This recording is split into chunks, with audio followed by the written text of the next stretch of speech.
मेरा देवर शादी से पहले ही अपनी होने वाली दुल्हन को घर बुला लेता, मुझे कुछ पैसे थमाकर खामोश करवा देता और उस लड़की को कमरे में ले जाता। मैं बाहर बैठकर पहरा देती, लेकिन एक रात कमरे में कुछ अजीब सी आवाज़ आने लगी। मैं भी शादीशुदा थी, सब समझती थी, खामोशी से बैठी रही।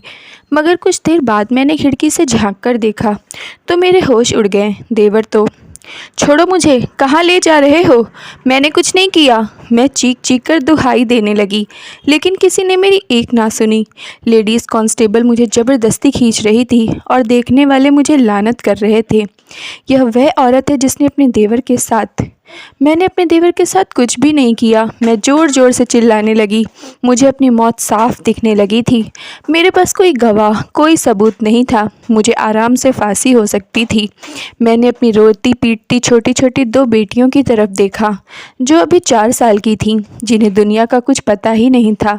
वह मुझे देखकर रोने लग गई थीं। मेरे दिल में कई तरह के ख्याल आने लगे थे कि मैं अपनी बेटियों की शक्ल कभी नहीं देख पाऊंगी। चुप कर झूठी औरत, एक कत्ल करती है और ऊपर से शोर मचाती है। एक भारी मर्दाना आवाज़ के साथ एक ज़ोरदार थप्पड़ मेरे मुंह पर पड़ा और मेरा पूरा मुंह घूम गया। मेरा चेहरा सुन्न हो गया। ना जाने वह औरत थी या कोई जंगली भैंसा। मेरा रोना बंद हुआ। ज़िंदगी में पहली बार लेडीज़ पुलिस से पाला पड़ा था, और वह भी 5 फीट 7 इंच की भारी भरकम औरत से। उन्होंने मुझे पूरे मोहल्ले के सामने पुलिस हिरासत में ले लिया था। वह मेरी बच्चियों ने ज़ोर ज़ोर से चीखना शुरू किया, जिसे मोहल्ले की एक औरत ने पकड़ रखा था। वह दोनों माँ माँ चिल्ला रही थीं, जबकि मेरा वजूद ढीला पड़ गया, यूँ जैसे मेरे जिस्म से जान निकल चुकी हो। इतनी ज़िल्लत और रुसवाई हो रही थी। लोग मुझे नफ़रत की निगाहों से देख रहे थे। कुछ तो खुलेआम मुझे बुरा बुरा कह रहे थे, जबकि कुछ चुपके चुपके मेरी तरफ इशारा करके कह रहे थे कि तौबा तौबा, कैसी औरत है, कितना जिगर है इसका, कैसे एक मासूम इंसान की जान ले ली। ऊपर वाला माफ़ करे, आजकल तो अपनों पर भी भरोसा नहीं किया जा सकता। जाने लोग क्या क्या बोल रहे थे, और मेरा दिमाग बहुत बुरी तरह से उलझन में था। लेकिन मुझे अपनी बेटियों की फ़िक्र थी। मैं अपने देवर से मोहब्बत करती थी, मगर न जीते जी उसने मुझे सुकून लेने दिया, और मरने के बाद भी मेरी ज़िंदगी अजीब बन गई थी। मेरा देवर बाकी मर्दों की तरह नहीं था, वह कुछ ज़्यादा ही अच्छा था। यही वजह थी कि मैं दिल ही दिल में उसे चाहने लगी थी। मैं सोचती थी कि मेरा पति ऐसा क्यों नहीं है। मेरे घर वालों ने मेरी शादी अपनी तरफ से एक अच्छे इंसान से की थी। वह अच्छा इंसान इस कदर बुरा था, यह सिर्फ मैं जानती थी। शादी की पहली रात ही उसने मुझ पर हाथ उठाया था, क्योंकि वह नशे में था। शायद पहले ही दिन वह कमज़ोर औरत पर हाथ उठाकर अपनी धाक बैठाना चाहता था। वह बार बार मुझसे यही पूछ रहा था कि बताओ, आज तक कितने मर्दों के साथ तुम्हारा चक्कर रहा है। यह सब मेरे लिए बहुत भयानक था कि मैं कुछ बोल ही ना पाई। मैं डरी सहमी उसकी मार खाती रही, क्योंकि मुझे मेरी माँ ने समझा कर भेजा था कि अब ससुराल में मरकर ही वापस आना, कभी अपने ससुराल को मत छोड़ना। जो माँ अपनी बेटी को ऐसी नसीहत करके भेजती है और यह कह दे कि तुम्हारा पति तुम्हारे साथ जो भी करे, कभी यहाँ आकर मत बताना। अब एक लड़की क्या कर सकती है सिवाय रोने के और सर झुकाकर मार खाने के। यही सब मेरे साथ हुआ था। पति ने पहले मारपीट किया और फिर मुझे अपनी गलत किरदार बीवी समझते हुए मुझ पर भरपूर शर्म किया। मेरा अंग अंग दर्द कर रहा था। टूटी हुई जिस्म के साथ लेटी हुई सुबह हुई तो किसी ने आगे बढ़कर मेरी तकलीफ़ कम करने की कोशिश की। वह कोई और नहीं, मेरा देवर था। एक तरफ मैं बैठी रो रही थी और पति नशे में धुत सोया हुआ था। जब अचानक दरवाजे पर दस्तक हुई, मैं घबरा गई। दस्तक जारी रही। मुझे समझ नहीं आ रहा था कि क्या करूं। अपने जख्मों को छुपा लूंगी। फिर पहली रात जब दरवाजे पर दस्तक हुई तो मैंने दरवाज़ा नहीं खोला, तो देवर ने आहिस्ता से कहा, भाभी घबराइए मत, मैं जानता हूँ आपके साथ क्या हुआ है, प्लीज़ दरवाज़ा खोलो। भाई 20 घंटे से पहले नहीं उठेगा, मुझे अपनी मरहम पट्टी करने दो। यह सुनते ही मैं फूट फूट कर रोने लगी और फिर डरते हुए उठकर दरवाज़ा खोला। बाहर 20 साल का एक नौजवान सा लड़का खड़ा था। उसकी आंखों पर, चेहरे पर परेशानी थी। जब उसने मेरे जख्मों से सना चेहरा देखा तो उसकी आंखों में पानी आ गया। वह फ़ौरन बोला, मुझे माफ़ कर दो भाभी, मैं वक्त पर पहुंचकर आपको नहीं बचा सका। भाई तो नशे में इंसान नहीं रहता, ऊपर वाले से यही इंतज़ार है कि वह उसे सुधार दे। आप अपने जख्मों पर यह दवा लगा लें और कपड़े बदल लेना। जब भाई का नशा उतरेगा तब उसे एहसास होगा कि उसने आपके साथ क्या किया है। मैंने खामोशी से देवर के हाथ से दवा ले ली और दरवाज़ा बंद कर दिया। मैंने कपड़े बदले और मुंह धोने के लिए जब पानी चेहरे पर डाला तो ऐसे लगा जैसे नमक छिड़क दिया गया हो। इतनी जलन की क्या बताऊं। मेरी आंखों से आंसू बहने लगे और मुझे माँ की बातें याद आने लगीं। 5 बेटियां और बेटा ना होने से माँ को पत्थर बना दिया था। बाबा ने भी सारी उम्र माँ पर जुल्म किया था। माँ ने कभी शिकायत भी नहीं की, अपने मायके वालों को नहीं बताया। तभी उसने शादी के वक्त मुझे भी यही बातें बताईं। मेरा रिश्ता भी बाबा ने ही देखा था और आज वह लोग मुझे शादी करके आज़ाद हो गए थे। अब मैं अपने पति की जागीर थी। वह मुझे ज़िंदा रखता या मारता, मेरे घर वालों को उससे कोई फ़र्क नहीं पड़ता था। कुछ देर के बाद देवर हल्दी वाला दूध लेकर आया, जिसे पीकर मैं फर्श पर ही एक तरफ लेटे लेटे सो गई। नींद तो सूली पर भी आ ही जाती है। मैं तो वैसे भी रात भर की जगी हुई थी और मुझे भी पता नहीं चला था, पर अचानक अजीब सा महसूस हुआ। मैंने देखा तो पति मेरे ऊपर झुका हुआ था। वह मुझे ऐसे देख रहा था जैसे उन्होंने कोई चीज़ देख ली हो। मेरे मुंह से चीख निकलते निकलते बची और मैं घबराकर पीछे हो गई। यह सब किसने किया? पति ने आगे बढ़कर मेरे चेहरे को छुआ। वह रात वाले इंसान से बिल्कुल अलग अलग था। मैं उसे देखने लगी। उसके चेहरे पर रात वाली शक्ति कहीं भी नहीं थी, बल्कि उसकी आंखों में दुख और अफसोस भरा हुआ था। यह मुझे बाद में पता चला था। पति थोड़ा दिमागी मरीज था, नशा भी करता था और नशे की हालत में उस पर जुनून सवार हो जाता था। वह किसी को नहीं बख्शता था, लेकिन नशा उतरने के बाद में बिल्कुल नॉर्मल इंसान बन जाता था। जाने मेरी किस्मत कैसी थी, मुझे ऐसे इंसान को झेलना था। उस वक्त पति ने मेरे जख्मों से भरे जिस्म पर मरहम पट्टी की और उस दौरान वह मुझसे माफ़ी मांगता रहा। उसने मेरी खूब तारीफ़ की। वह काफ़ी शर्मिंदा नज़र आ रहा था। मुझे लगा यह पहली और आखिरी बार था, पर ऐसा नहीं हुआ। जब जब पति नशा करके आता तब तब मेरा जिस्म उसके कहर का शिकार होता। अक्सर देवर मुझे पति के जुल्म से बचाता। आखिर कब तक? मैं अपने ज़िंदगी से बहुत तंग आ चुकी थी। देवर मेरी उम्र का था। वह अच्छा इंसान था। उसमें हमदर्द और इंसानियत कूट कूट कर भरी थी। वह अपने भाई से बिल्कुल अलग था। वह अपने भाई के इस रवैये से नफ़रत करता था, नशे से कोसों दूर रहता था और सबकी इज्जत करता था। उसे देखकर मुझे एहसास होता कि मुझे देवर जैसे इंसान चाहिए था। मेरे पति ने नशा छोड़ने के हज़ारों वादे किए, पर एक भी वादा पूरा ना हो सका। वह कमाता भी कम था, जितना कमाता नशे में उड़ा देता। जबकि देवर अच्छा कमाता था, उसके ही पैसों से घर का खर्चा चल रहा था। शादी के 6 महीने बाद ही मैं पेट से हो गई। पति और देवर दोनों बहुत खुश थे। पति की खुशी तब तक कायम रहती जब तक वह नशे में नहीं होता, जो कि मेरा देवर मेरे पति से ज़्यादा मेरा ख्याल रखता था। वह मुझे घर के काम भी नहीं करने देता था, बाहर से खाना भी ले आता, खुद बर्तन धो देता, मेरे लिए फ्रूट लाता। देवर को देखकर मुझे हसरत होने लगी कि काश मेरा देवर मेरा पति होता, पर होना तो वही है जो किस्मत में लिखा होता है। ना ही मैं किस्मत की इतनी अमीर हो सकती थी कि जब पति अपने असली रूप में आता तो यह भी ना देखता कि मैं किस हालात से हूँ। यह मारना पीटना शुरू कर देता। देवर होता तो मुझे बचा लेता और जिस दिन घर पर ना होता उस दिन मेरी जान पर बन आती। वह मेरी रक्षा करने वाला था, जो मुझे मेरे पति से बचाता था।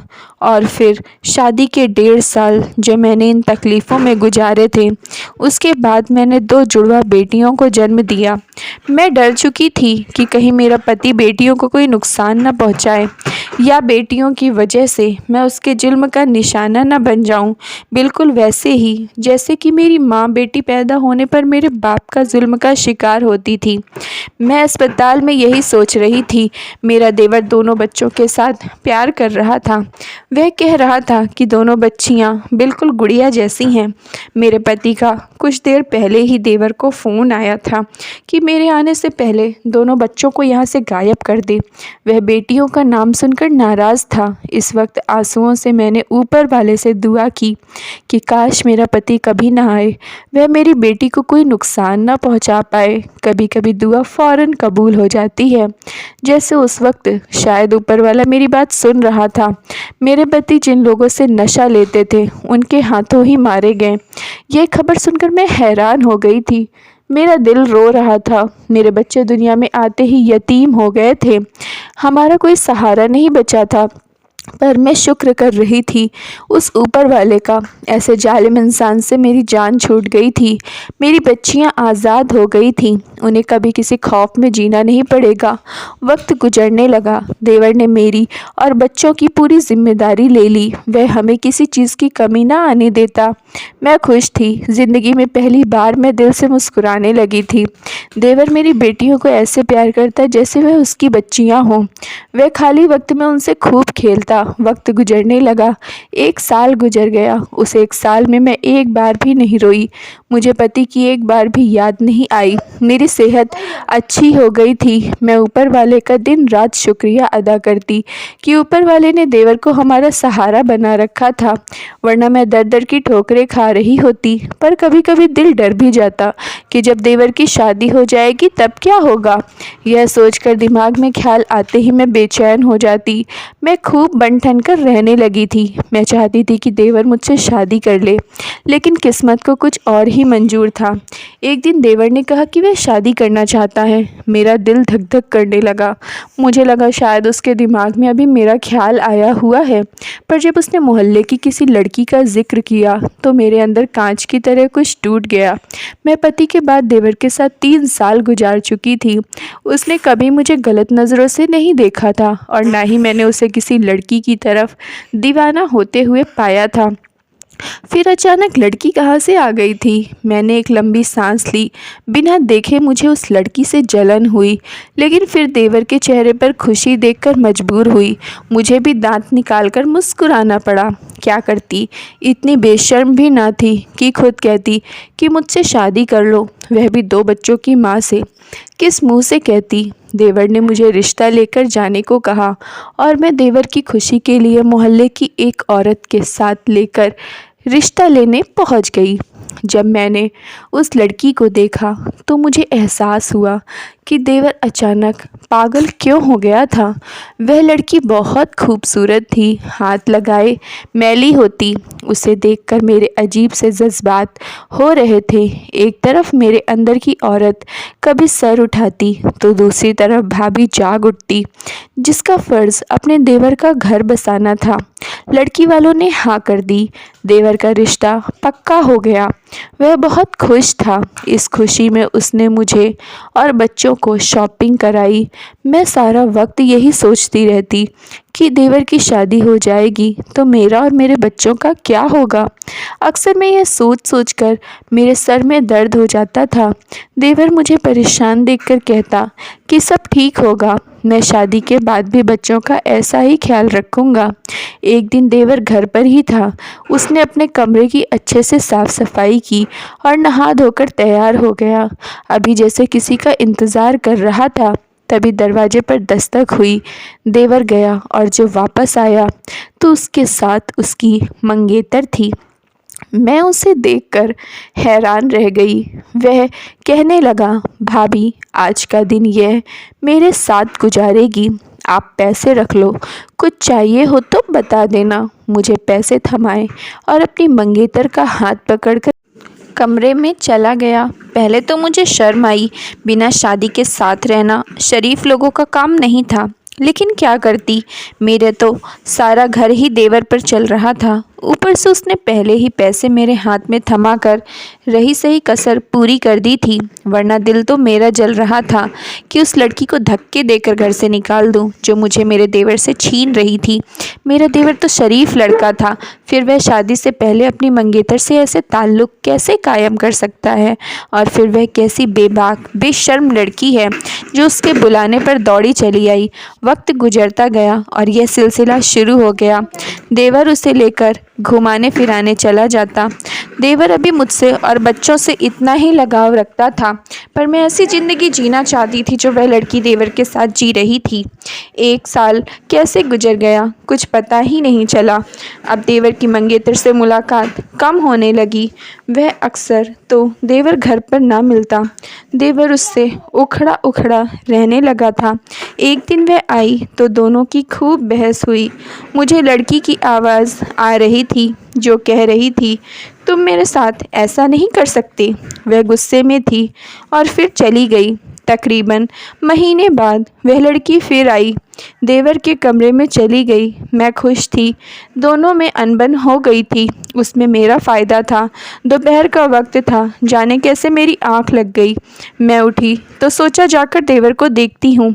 मैंने कमरे का दरवाज़ा खोला तो मेरी आँखें फटी की फटी रह गईं। कांच का टुकड़ा देवर के सीने में घुसा हुआ था जिससे खून निकल रहा था। मैंने वह टुकड़ा निकालना चाहा, मगर मेरे हाथ पर खून लग गया और मेरे हाथ उसके खून से रंग गए। और तभी वह लड़की अंदर से आई। उसने शोर मचा दिया, पूरा मोहल्ला ही इकट्ठा हो गया। वह रोने लग गई और कहने लगी, भाभी ने देवर का कत्ल कर दिया।